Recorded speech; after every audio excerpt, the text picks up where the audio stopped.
بسم اللہ الرحمن الرحیم۔ السلام علیکم، ہمارے چینل پر خوش آمدید۔ ہم کسی کے بھی ظاہر سے اس کے باطن کا اندازہ لگا لیتے ہیں، جبکہ وقت آنے پر ہمارے سارے اندازے خاک میں مل جایا کرتے ہیں۔ اللہ کے سوا کوئی نہیں جانتا کہ کس کے دل میں کیا ہے، کون کتنا پارسا ہے، کون کتنا گناہ گار۔ میں بھی صرف ظاہری بناوٹ دیکھ کر اپنے دل پر اختیار کھو بیٹھا تھا، لیکن وقت نے ثابت کر دیا کہ ہم انسان کسی دوسرے کو اپنے بارے میں اتنا ہی جاننے کی اجازت دیتے ہیں جتنی ہماری مرضی ہو، ورنہ اللہ کے سوا کوئی کسی کو مکمل نہیں جان سکتا۔ ہمارے محلے میں ایک برقع پوش عورت کرائے کے مکان میں رہائش پذیر ہوئی تھی۔ مجھے اس عورت کی چال ڈھال میں دلچسپی ہونے لگی۔ ایسا نہیں تھا کہ میں کوئی آوارہ قسم کا شخص تھا، اور عورتوں پر نظر رکھنا میرا پسندیدہ مشغلہ تھا، لیکن میں اس کے بارے میں کچھ ایسی باتیں سن چکا تھا جس کی وجہ سے مجھے اس عورت کی بہت دکھ تھا۔ وہ ہمارے محلے میں ہماری ہی گلی میں کرائے کے مکان میں کچھ دنوں پہلے ہی شفٹ ہوئی۔ پھر مجھے میری زوجہ سے معلوم ہوا کہ وہ ایک بے سہارا عورت ہے۔ اس کا دنیا میں کوئی نہیں، صرف ایک بیٹی ہے۔ اس کا کوئی وارث نہیں اور اس بھرے جہان میں اکیلے ہی گزر بسر کر رہی ہے۔ اس عورت میں دلچسپی کی وجہ یہ تھی کہ وہ مکمل پردہ کرتی تھی۔ جب بھی گھر سے نکلتی اپنے آپ کو مکمل طور پر ڈھانپ کر نکلتی۔ میں نے کیا محلے کے کسی بھی شخص نے آج تک اس عورت کا چہرہ نہیں دیکھا تھا، لیکن اسے دیکھ کر اندازہ ہو رہا تھا کہ عمر بہت کم ہے۔ 30 سال اس کی عمر لگتی تھی۔ وہ محلے میں کسی کے گھر کبھی نہیں جاتی تھی، ضرورت کے وقت ہی باہر نکلتی۔ کوئی عورت بھی مخاطب کرتی تو احتیاط سے کام لیتی۔ اس کا گھر چھوٹا سا تھا اور وہ بھی کرائے پر لیا تھا۔ میں یہی سوچتا رہتا تھا کہ نہ جانے وہ کہاں سے گھر کا کرایہ دیتی ہے، کہاں سے گھر کا خرچ چلاتی ہے، اور بیٹی کو پڑھا لکھا بھی رہی ہے۔ میں نامحرم عورتوں کے بارے میں سوچتا نہیں تھا، لیکن نہ جانے کیوں جب سے یہ عورت میرے محلے میں آئی تھی میں مسلسل اسی کے بارے میں سوچ رہا تھا۔ شاید یہ اس کا باپردہ رہنا ہی تھا جو مجھے اس کی طرف متوجہ کر رہا تھا، کیونکہ محلے کی عورتوں میں ایسی کوئی نہ تھی جو مکمل طور پر شرعی پردہ کرتی ہوتی۔ جب بھی میں دیکھتا شتر بے مہار بن کر گھر سے باہر نکلتی رہتی تھی اور پھر سودا سلف لیتی تھی۔ نامحرم مردوں سے بھی بات چیت کر لیا کرتی تھی۔ چادر کا خیال نہیں رکھتی تھی۔ گھر سے تو چادر لے کر نکلتی تھی، لیکن چادر سر پر زیادہ دیر سر پر نہ ٹکتی تھی۔ محلے کی ساری عورتوں کو تقریباً میں جانتا تھا، کیونکہ ہم کئی سالوں سے یہاں پر رہائش پذیر تھے۔ سب کو یہی تلقین کرتا کہ مکمل پردے میں رہا کرے۔ سبزی فروش سے سبزی خریدتے وقت اونچی آواز میں اور غیر ضروری گفتگو نہ کرو، لیکن میری کوئی نہیں سنتا تھا۔ عورتیں اپنی ہی منمانی کرتی تھی۔ میں ان سب عورتوں کی دل سے عزت کرتا تھا، لیکن ان سے کہتا تھا کہ اپنی آواز نیچے رکھے اور پردے کا خیال کرے، مگر جب ان کے گھر کے مرد انہیں کچھ نہیں کہتے تھے، اس لیے میرے کچھ بھی کہنے کا اثر نہیں لیتی تھی۔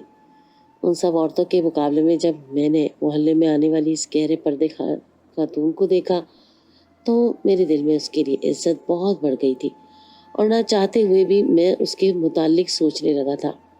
شاید اس کے لیے میں ایک مرد تھا اور وہ ایک عورت تھی، اور ایک فطری بات تھی کہ میں اس کے بارے میں سوچ رہا تھا اور اس کا خیال دل سے نہیں نکال پا رہا تھا۔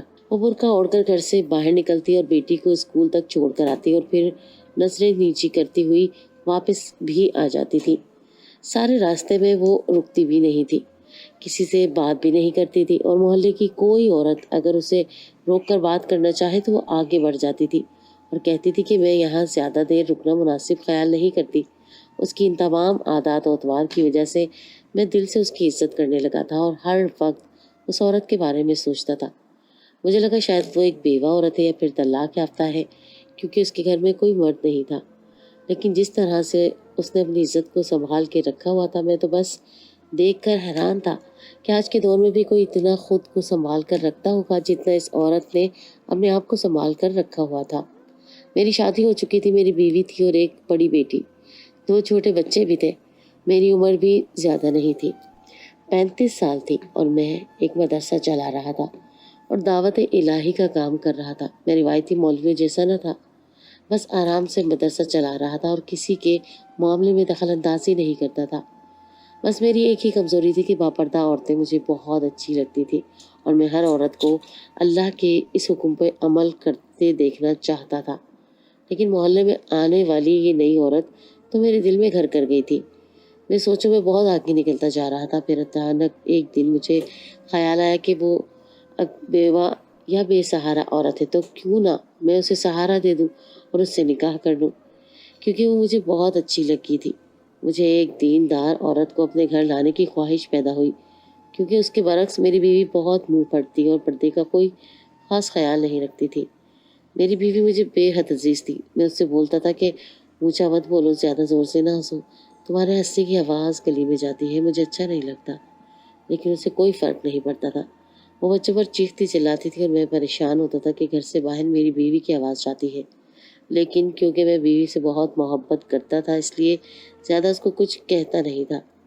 وہ دل کی بہت اچھی تھی، لیکن اوپر سے ان چھوٹی چھوٹی باتوں کا خیال کرنا اس نے سیکھا ہی نہیں تھا۔ بس دل ہی میں ایسی ہی کسی عورت کی خواہش تھی جیسے کہ وہ باپردہ عورت تھی۔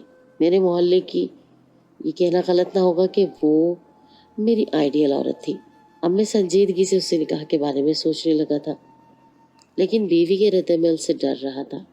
اگر میری بیوی کو معلوم ہوا کہ میں اس عورت سے نکاح کرنا چاہتا ہوں تو وہ محشر ہی برپا کر دے گی، کیونکہ وہ بہت جذباتی تھی اور مجھ سے بہت محبت کرتی تھی۔ لیکن میرے دل و دماغ میں ایک ہی بات تھی کہ میرے مذہب نے مجھے 4 شادیوں کی اجازت دی تھی، اور بیویوں کو یہ بات سمجھنی چاہیے کہ جس بات کی اجازت اللہ نے دی ہے اس پر کسی قسم کا شور نہیں مچانا چاہیے۔ لیکن بیویاں اس معاملے میں بہت جذباتی ہو جاتی ہیں، اور ایسا ہمارے ہاں کی عورتیں ہی کرتی ہیں۔ میں نے سنا ہے کہ سعودی عرب میں عورتوں کی یہ ذہنیت ہے کہ وہ خود اپنے شوہروں کی 2 3 شادیاں کرواتی ہیں، صرف اس لیے کہ یہ ان کے شوہروں کا جائز حق ہے۔ لیکن پاکستانی عورتیں تو کچھ سمجھتی ہی نہیں ہیں، روایتی عورتوں جیسا رویہ اپناتی ہیں۔ ایسا ہی ایک خوشگوار صبح تھی جب میں مدرسے میں بیٹھا ہوا تھا کہ مجھ سے ایک شاگرد نے آ کر کہا کہ مولوی صاحب، ایک عورت آپ سے ملاقات کے لیے آئی ہے۔ میں نے اپنے شاگرد سے کہا کہ اسے بٹھاؤ، میں آتا ہوں۔ یہ میرے لیے کوئی نئی بات نہیں تھی، روزانہ کوئی نہ کوئی عورت اپنے بچوں کو لے کر آتی تھی مدرسے میں داخل کروانے کے لیے۔ مجھے ان عورتوں پر بھی غصہ آتا تھا کہ جب ان کے گھر میں ان کے مرد موجود ہیں تو یہ خود کیوں چل کر آتی ہے، اپنے مردوں کے ساتھ اپنے بچوں کو کیوں نہیں بھیج دیتی ہے۔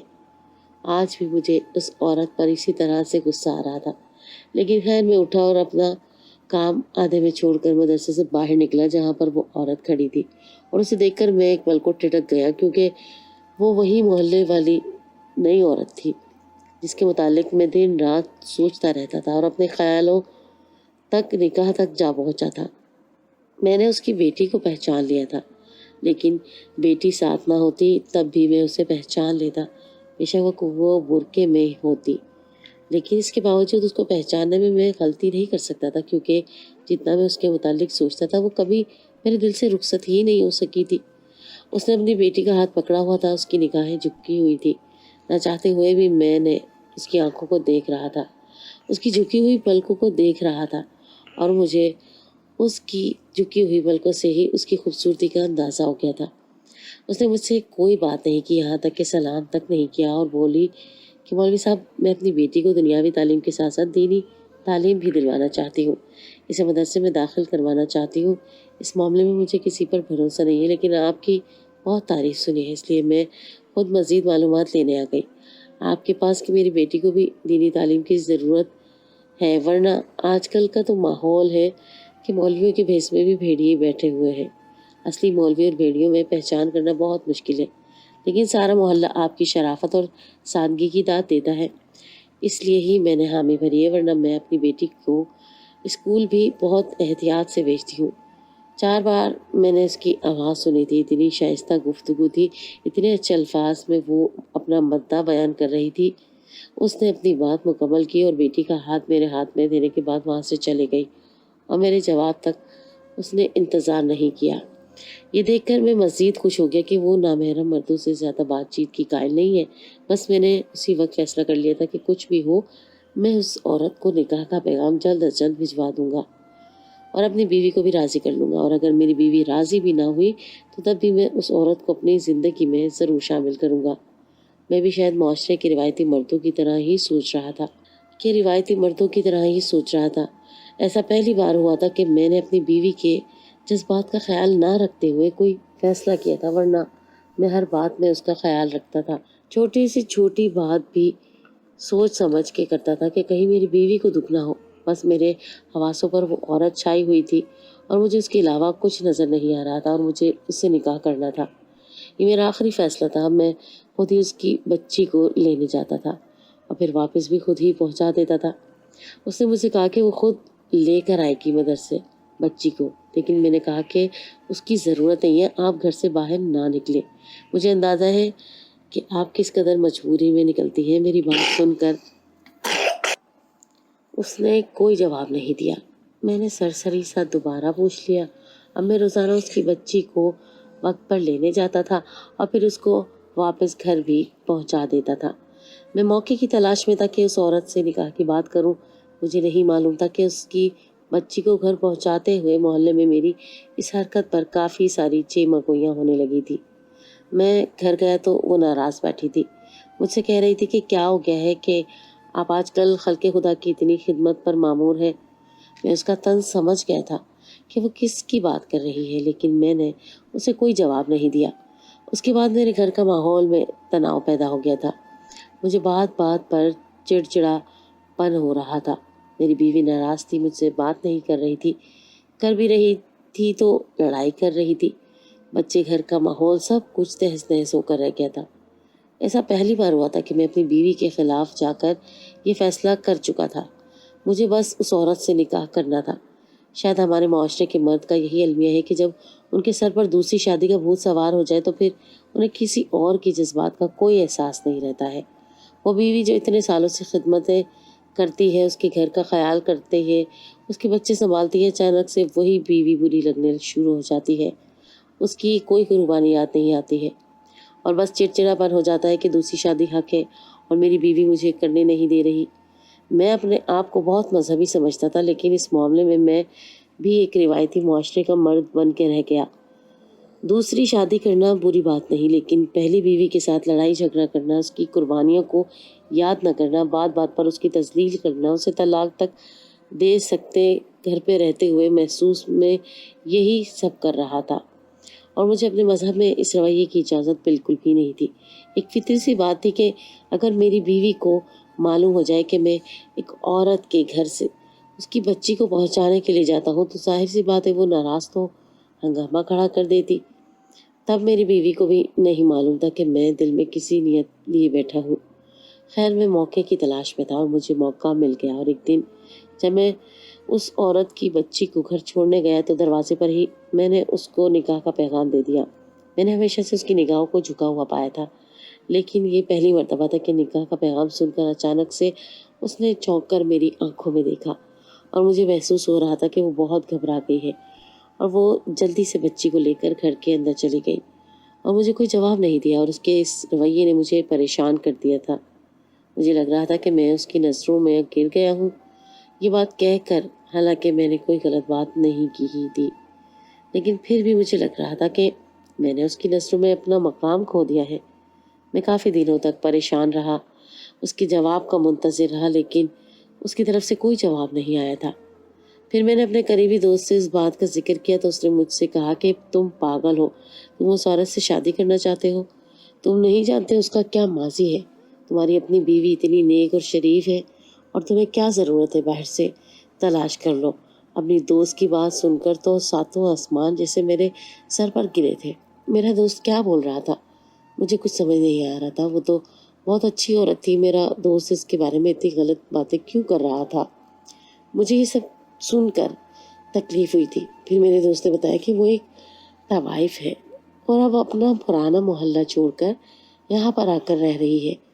اس نے اب تک کی ساری زندگی گناہوں میں گزار دی ہے، اور اب نہ جانے اس کے ساتھ کیا معاملہ ہو گیا ہے جس کی وجہ سے وہ زمانے سے چھپ کر یہاں کے دھکے کھا رہی ہے۔ لیکن مجھے اس کی اصلیت بہت پہلے معلوم ہو گئی تھی، لیکن میں نے کسی کو نہیں بتایا، یہاں تک کہ تم کو بھی نہیں بتایا۔ لیکن اب جب کہ تم نے نکاح کی بات چھیڑ ہی دی ہے تو میں تمہیں بتا دوں کہ وہ نکاح کے لائق نہیں ہے، وہ اچھی عورت نہیں ہے، وہ تمہارا گھر جہنم بنا دے گی۔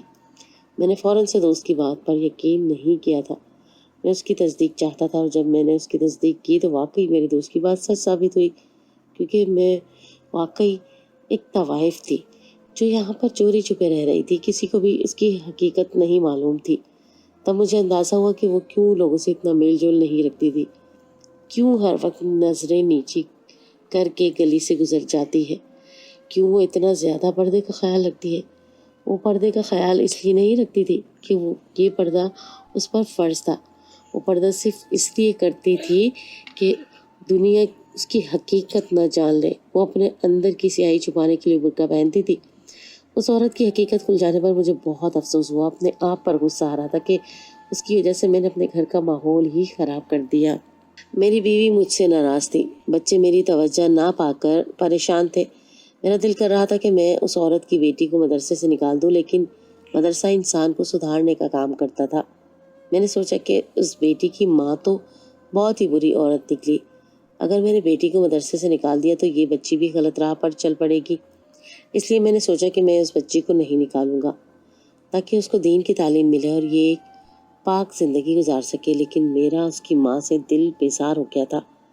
کچھ دن بعد وہ بچی 20,000 روپے میرے پاس لے کر آئی اور کہا کہ یہ امی نے دیے ہیں مدرسے پر خرچ کرنے کے لیے، ان پیسوں سے آپ قرآن پاک خرید لیں اور امی کے لیے صدقے جاریہ کر کے رکھ لیں مدرسے میں، باقی پیسوں سے مدرسے کی سجاوٹ کر لیں۔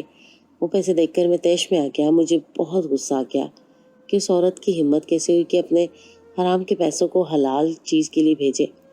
کیا سوچتی ہے وہ کہ اس کی ان حرام کے پیسوں سے میں قرآن پاک لے آؤں گا اور مدرسے کی سجاوٹ کروں گا؟ میں غصے سے وہ پیسے اٹھا کر اس عورت کے گھر چلا گیا اور زور سے دروازہ بجایا۔ جب اس نے دروازہ کھولا تو میں نے پیسے اس کی طرف پھینکتے ہوئے کہا کہ اپنے پیسے رکھو، یہ اپنے حرام کا مال۔ میں تمہیں بہت ہی نیک اور اچھی عورت سمجھتا تھا، اس لیے نکاح کا کہا، لیکن مجھے نہیں پتا تھا کہ تم ایسی بری عورت ہو۔ اگر مجھے پہلے پتا ہوتا کہ تم اس قسم کی گھٹیا عورت ہو تو میں تمہارے بارے میں ایک پل بھی نہیں سوچتا، اور میں اتنے عرصے سے تمہارے بارے میں صرف اس لیے سوچ سوچ کر پاگل ہو رہا تھا کہ تم کو بہت ہی دیندار اور پردے دار عورت سمجھ رہا تھا، لیکن اب جب کہ تمہاری حقیقت مجھ پر کھل گئی ہے تو میں تم پر غلطی سے بھی دیکھنا گوارا نہ کروں۔ نفرت ہے مجھے تم جیسی عورتوں سے، اور خبردار اگر آئندہ تم نے اپنے حرام کے پیسے میرے مدرسے میں بھیجے تو۔ میں بہت غصے میں اس عورت کی تذلیل کرتے ہوئے وہاں سے چلا گیا اور میں نے پیچھے مڑ کر بھی نہیں دیکھا کہ وہ رو رہی ہے یا نہیں۔ میں واپس مدرسے چلا گیا، لیکن میں بہت ہی پریشانی کا شکار تھا۔ مدرسے سے فارغ ہو کر جب میں گھر آیا تو اپنی بیوی کو اس عورت کے ساتھ بیٹھا ہوا دیکھ کر آپے سے باہر ہو گیا اور میں نے اپنی بیوی پر چیخنا چلانا شروع کر دیا۔ میں نے اپنی بیوی سے کہا کہ کیا ضرورت ہے اس قسم کی عورت کو اپنے گھر بلانے کی؟ خبردار جو آئندہ تم نے اس عورت سے کسی قسم کا رابطہ کیا، تم جانتی نہیں ہو کس قسم کی عورت ہے یہ۔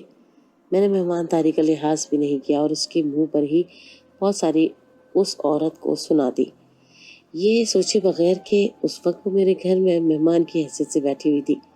اس کی بیٹی بھی اس کے ساتھ ہی تھی۔ وہ ہمیشہ اپنی بیٹی کو اپنے ساتھ ہی رکھتی تھی کیونکہ اسے گھر پر اکیلا نہیں چھوڑ سکتی تھی۔ اچانک سے میں نے اس عورت کو دیکھا تو اس کی آنکھوں میں آنسو روا تھے۔ اس نے اپنی بیٹی کا ہاتھ پکڑا اور گھر سے باہر نکل گئی۔ میری بیوی کو میری بات پر بہت غصہ آیا۔ اس نے کہا کہ آپ کو پتہ بھی ہے کہ آپ کیا کہہ رہے ہیں؟ میں بھی اس عورت کو بہت بری عورت سمجھتی تھی، لیکن کچھ عرصے پہلے ہی مجھے اس کی حقیقت معلوم ہوئی تو مجھے بہت دکھ ہوا۔ پر وہ 20,000 اس کی حرام کی کمائی کے نہیں تھے، اس نے اللہ کی راہ میں دینے کے لیے بہت پیسے جمع کیے تھے، کیونکہ اس کو بہت شوق تھا کہ وہ حق حلال کمائے، اس لیے اس نے محنت مزدوری کر کے یہ پیسے کمائے تھے، یہاں تک کہ مزدوروں کی طرح بوریاں اٹھا اٹھا کر اتنے مہینے پیسے کمائے۔ اب اس کے ہاتھوں میں نیل پڑ گئے تھے، اس کے ہاتھ پاؤں سوج گئے تھے وزن اٹھانے کی وجہ سے، اور اس کا برقع پھٹ گیا تھا۔ اتنے مہینوں سے وہ یہ کام صرف اس لیے کر رہی تھی کہ اللہ کی راہ میں کچھ حق حلال کے پیسے دے سکے تاکہ اللہ کو راضی کر سکے۔ یہ بات سن کر تو میں جیسے ہی سکتے میں آ گیا کہ وہ اتنے عرصے سے اتنی مشقتیں اٹھا کر اللہ کی راہ میں کچھ کرنا چاہتی تھی، اور میں نے اتنی بے دردی سے اس کی محنت کی کمائی اس کے منہ پہ مارتے ہوئے اسے بہت ساری باتیں سنا دی۔ میری بیوی نے بتایا کہ بچپن میں ہی تھی جب اس کے ماں باپ کا انتقال ہو گیا تھا۔ اس کا تعلق بہت ہی اچھے گھرانے سے تھا، لیکن اس کے تایا نہاد اوباش قسم کے لوگ تھے، لوگوں سے تعلقات بنائے رکھے تھے، اپنی ساری جمع پونجی نشے میں اڑا دی، اور جب کچھ نہ بچا تو اپنے ہی بھائی کے یتیم بیٹی کو کوٹھے پر لا کر بیچ دیا تاکہ تایا کو اس ظلم سے کوئی نہ روک سکا۔ ماں باپ تو پہلے ہی نہیں تھے، چھوٹی عمر سے ہی اس نے بہت دکھ اٹھائے۔ وہ یہ کام شوق سے نہیں کرتی تھی، خود بھی اس کام سے بہت تنگ تھی۔ اس عورت نے کبھی زنا نہیں کیا، وہ مجبوری میں صرف ناچ گانا کرتی تھی، اور اب وہاں سے بھی جان چھڑا کر بھاگ آئی تھی اور اپنے ساتھ اس بچی کو بھی لے آئی جس کو اغوا کر کے یہاں پر لایا گیا تھا کوٹھے میں۔ اس کے ساتھ جو کچھ بھی ہوا وہ یہ سب اس بچی کے ساتھ دہرانا نہیں چاہتی تھی، اس لیے وہاں سے بھاگ آئی۔ یہ بچی اس کی نہیں ہے، یہ تو ایک اغوا شدہ بچی ہے جس کو بچانے کی خاطر وہ اس محلے میں آئی تھی، اور اس بچی کے گھر والوں کو قتل کر دیا گیا تھا اور اس کا بھی کوئی وارث نہیں تھا۔ مجھے بیوی کی باتوں پر یقین آ گیا تھا، کیونکہ میری بیوی کچھ عرصہ پہلے یہ اس عورت کے خلاف بہت تھی اور اچانک سے اس کے حق میں بول رہی تھی، تو ضرور اس بات میں کوئی صداقت تو تھی۔ یہ تمام باتیں سننے کے بعد میرا ذہنی سکون ایک بار پھر سے تباہ ہو کر رہ گیا تھا، کیونکہ میں اس عورت کو اتنی ساری باتیں سنا چکا تھا اور اس کی اتنی تذلیل کر چکا تھا کہ اب مجھ میں ہمت ہی نہیں تھی اس سے معافی مانگنے کی۔ جس نے بوریاں اٹھا اٹھا کر اللہ کی راہ میں کچھ پیسے دینے کا سوچا تھا، میں اب ہر وقت روتا رہتا تھا کہ یہ میں نے کیا کر دیا۔ اس بیچاری نے اتنے مہینے اتنی مشقت کر کے وہ پیسے جمع کیے تھے اور میں نے ان کے پیسے بغیر تصدیق کے ٹھکرا دیے۔ ہم کون ہوتے ہیں ایک دم سے کسی پر گمراہی کا فتویٰ صادر کرنے والے؟ بس ایک بات سن لیتے ہیں کہ فلاں عورت طوائف ہے، تو بس ہماری نظر میں وہ انتہا کی بری عورت ہو جاتی ہے اور اس عورت کی کوئی عزت نہیں ہوتی۔ ہم جب چاہیں اس کی تذلیل کر سکتے ہیں، لیکن اس طوائف لفظ کے پیچھے کی کہانی کیا ہوتی ہے ہمیں کچھ نہیں پتہ۔ ہمارے دل میں بس طوائفوں کے لیے ذلت کا مقام ہوتا ہے، لیکن اس کو اس مقام تک پہنچانے والے بھی ہم مرد ہی ہوتے ہیں۔ اس کو دیکھنے والے، اس کو اغوا کرنے والے، اس سے تسکین حاصل کرنے والے بھی مرد ہوتے ہیں، اور مردوں سے کوئی اتنی نفرت نہیں کرتا، اور بس ایک عورت قابل نفرت ہو جاتی ہے۔ کافی دنوں تک میں سوچتا رہا اس کے بارے میں اور روتا رہا۔ وہ اپنی بچی کو اب مدرسے بھی نہیں بھیج رہی تھی۔ میں پریشان تھا۔ بالآخر میں نے فیصلہ کر لیا کہ میں اسے سہارا دوں گا، اس سے نکاح کروں گا۔ اس کا جو بھی ماضی تھا اس کو کبھی دہراؤں گا نہیں، اور اسے عزت کی زندگی دوں گا جس کی طلب میں وہ کوٹھے سے بھاگ کر اس محلے میں آئی تھی۔ میں وہ اسے سب کچھ دوں گا، لیکن سب سے پہلے میں جا کر اس سے معافی مانگوں گا۔ جو سلوک میں نے اس کے ساتھ کیا ہے، نہ جانے کتنے مہینے اس نے پیسے جمع کیے اور کتنی امید تھی اسے، اور کہ وہ اللہ کی راہ میں خرچ کرے گی اور اللہ کو راضی کرے گی۔ میں نے بغیر تصدیق کیے صرف طوائف لفظ سے سن کر اس کی محنت کی کمائی اس کے منہ پر مار دی تھی، اور اب میں اس کے پاس جانا چاہتا تھا، اس سے معافی مانگنا چاہتا تھا۔ میں نے اپنی بیوی سے بھی کہا کہ میں اسے عزت کی زندگی دینا چاہتا ہوں۔ میری بیوی کو بھی اس سے ہمدردی تھی۔ میری بیوی نے کہا کہ ٹھیک ہے، آپ اس سے نکاح کرنے، ہم دونوں بہنوں کی طرح رہیں گے۔ بیوی کی یہ بات سن کر مجھے اس عورت پر مزید یقین ہونے لگا تھا جس نے میری بیوی کا دل موم کر دیا تھا۔ تو یقیناً وہ واقعی بہت اچھی عورت تھی، لیکن میری ساری امیدوں پر پانی اس وقت پھر گیا جب میں اس کے گھر معافی مانگنے کے لیے گیا تو دیکھا وہاں پر تالا لگا ہوا ہے۔ میں نے کسی سے پوچھا تو معلوم ہوا کہ وہ عورت اپنی بچی کو لے کر کہیں اور منتقل ہو گئی ہے۔ کہاں گئی اس کا کوئی اتا پتہ نہیں تھا۔ یہ بات سن کر میرا دل ڈوب گیا اور میں نے اسے بہت ڈھونڈا، لیکن مجھے کہیں نہیں ملی۔ میں ڈھونڈ ڈھونڈ کر تھک گیا اور ہار کر بیٹھ گیا، اور آج اس واقعے کو تقریباً کئی ماہ گزر چکے ہیں اور ابھی تک میرے دل میں خلش باقی ہے۔ میرے کئی مہینے کے آنسو بھی اس کی محنت کے 20,000 کی برابری نہیں کر سکتے تھے۔ میں نے سنا اسی پر اعتبار کیا، ایک بار بھی اس کے ماضی میں جھانک کر نہیں دیکھا کہ آخر کیوں وہ اس ذلت کے مقام پر رہنے آئی تھی۔ اسے وہاں پہنچانے والا کون تھا؟ کچھ غلطیوں کے بوجھ تاعمر اٹھانے پڑتے ہیں، اور میں آج بھی اسی غلطی کے بوجھ تلے دب کر رہ گیا ہوں۔ ہر گزرتا دن میری پشیمانی کو بڑھا رہا ہے، مگر اس شرمندگی سے نکلنے کا فی الحال کوئی راستہ نہیں مل رہا۔